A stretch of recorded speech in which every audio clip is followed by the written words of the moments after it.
Quand le silence crie plus fort que les mots, tu es fatigué. Pas physiquement. Non, une fatigue plus profonde. Celle que même 10 heures de sommeil ne répare pas. Celle qui te suit comme une ombre silencieuse. Tu souris, tu travailles, tu postes sur les réseaux. Tu dis « ça va », mais au fond, tu sais que ça ne va pas. Quelque chose ne tourne pas rond. Quelque chose est cassé, déréglé, enfoui sous les couches d'habitude, d'excuses, de distractions. Tu regardes ta vie et tu sais qu'elle est en désordre. Pas forcément autour de toi. Ta maison peut être propre, tes vêtements repassés.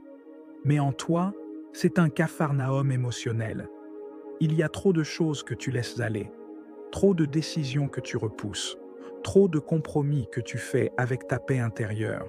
Et ce désordre-là, ce n'est pas anodin. Il ne disparaîtra pas tout seul. Pire, il s'accumule. Il devient une prison invisible. Et je suis ici aujourd'hui pour te dire la vérité. Une vérité inconfortable, mais nécessaire. Si tu ne prends pas la décision de remettre de l'ordre dans ta vie maintenant, tu en paieras le prix plus tard. Et ce prix sera bien plus élevé que tu ne l'imagines. Ce discours, ce n'est pas une simple motivation. C'est une intervention d'urgence. C'est un électrochoc.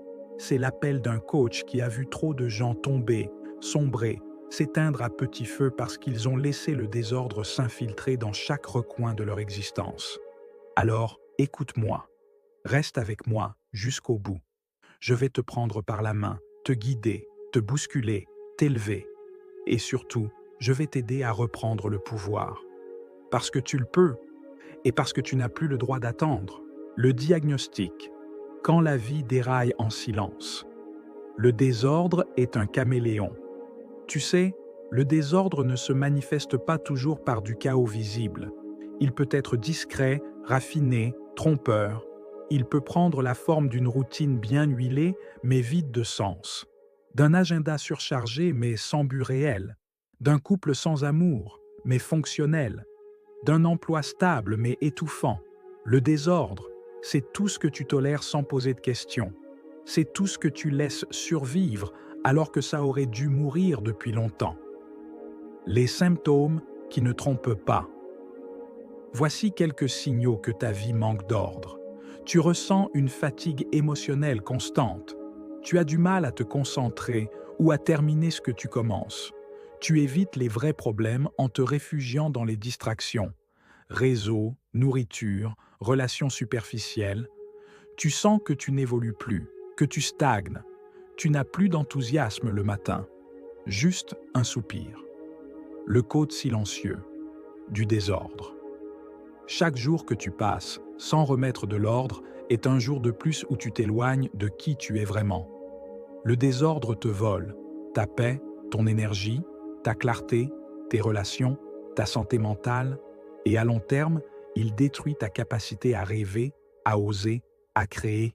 Ne pas remettre de l'ordre, c'est accepter une lente descente vers l'amertume, la frustration et parfois la dépression. La prise de conscience. Mettre fin à la fuite, tu es responsable de ta vie. Personne ne viendra remettre de l'ordre à ta place. Pas ton partenaire, pas ton patron, pas l'État, pas tes amis.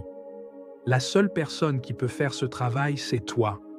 Et tant que tu refuses cette responsabilité, tu restes prisonnier de ton propre chaos. La vérité qui libère. Regarde ta vie avec lucidité. Fais l'inventaire. Dans quel domaine as-tu perdu le contrôle? Santé, finances, relations, carrière, habitudes, temps?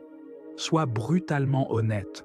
Ce n'est pas une condamnation, c'est un début, parce que la vérité, même douloureuse, est le premier pas vers la libération. Ce que tu tolères te détruit. Chaque fois que tu dis « ce n'est pas si grave, je verrai plus tard, ça ira », tu laisses un morceau de toi mourir. Tu valides le désordre. Tu légitimes ce qui t'affaiblit. Il faut que tu apprennes à dire non, à poser des limites, à choisir le respect de toi-même avant le confort des autres. Le processus de reconstruction, le grand ménage de ta vie, commence par ce qui est sous ton contrôle. Tu n'as pas besoin de tout changer en une journée, mais tu dois commencer. Par quoi? Parce que tu peux changer maintenant ta routine du matin, ton alimentation, ton espace de vie, ton temps d'écran. Les personnes à qui tu donnes ton attention réparent. Ce qui doit l'être élimine ce qui tue. Certaines choses peuvent être réparées, une relation, une mauvaise habitude, un conflit, mais d'autres doivent être supprimées sans pitié, les excuses, les relations toxiques, les engagements inutiles, les distractions chroniques, reconstruits sur des bases solides. L'ordre ne vient pas par magie, il se construit sur des routines stables, une vision claire, une gestion de ton énergie, pas juste ton temps, des habitudes simples mais puissantes, un environnement qui te soutient. Exemple concret, le cas de Damien. Damien avait 42 ans. Il bossait 60 heures par semaine. Il buvait tous les soirs. Il ne parlait plus à sa femme. Son corps lâchait. Un jour, il s'est effondré dans sa voiture. Ça a été le déclic. En larmes, il a pris un coach, fait une détox numérique, changé d'emploi, repris le sport, reconstruit son couple. 2 ans plus tard, il est méconnaissable. Et il dira ceci. Le désordre me donnait l'illusion de contrôler ma vie, mais c'est l'ordre qui m'a rendu libre. Exercice pratique. Ta checklist de remise en ordre. Quelles sont les 3 zones de ta vie les plus désordonnées? Quelle est la première action que tu peux faire dès ce soir? À qui dois-tu demander pardon ou poser une limite? Quels objets, engagements ou relations dois-tu éliminer? Quelle sera ta nouvelle routine du matin? L'art de perdurer. Consolider l'ordre dans le temps. La discipline, pas la perfection. Ne cherche pas à être parfait, cherche à être cohérent. La discipline, ce n'est pas de ne jamais chuter, c'est de se relever plus vite chaque fois, de te rappeler pourquoi tu fais ça. Ton environnement détermine ton niveau d'ordre. Fréquente ceux qui élèvent ton niveau. Sois proche de ceux qui prennent soin de leur vie. Éloigne-toi de ceux qui vivent dans le chaos et le normalisent. L'ordre est contagieux. Le désordre aussi. Prévois tes désordres. À l'avance. Fais des bilans hebdomadaires. Sois à l'écoute des signes de rechute. Fatigue inhabituelle, irritabilité, confusion. Et des garde-fous. Journaling, mentor, spiritualité, sport. Fais de l'ordre une identité. Tu n'es pas en train de faire un ménage de printemps. Tu es en train de devenir quelqu'un de nouveau, quelqu'un de responsable, aligné, fort, clair. Répète-le.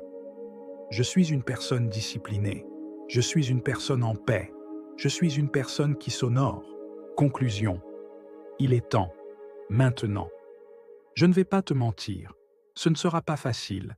Il y aura des résistances, des rechutes, des jours où tu voudras tout laisser tomber. Mais souviens-toi, le prix de l'ordre est élevé. Mais le prix du désordre est encore plus élevé. Tu as une seule vie, une seule chance, une seule âme. Et chaque jour compte. Oblige-toi à mettre de l'ordre dans ta vie. Parce que ce que tu ne règles pas aujourd'hui t'écrasera demain. Parce que ce que tu ne choisis pas consciemment, tu le subiras inconsciemment. Parce que tu n'as plus le luxe d'attendre. Remets de l'ordre, réclame ta vie et marche, tête haute, dans une existence que tu auras choisie, bâtie, aimée, avant qu'il ne soit trop tard.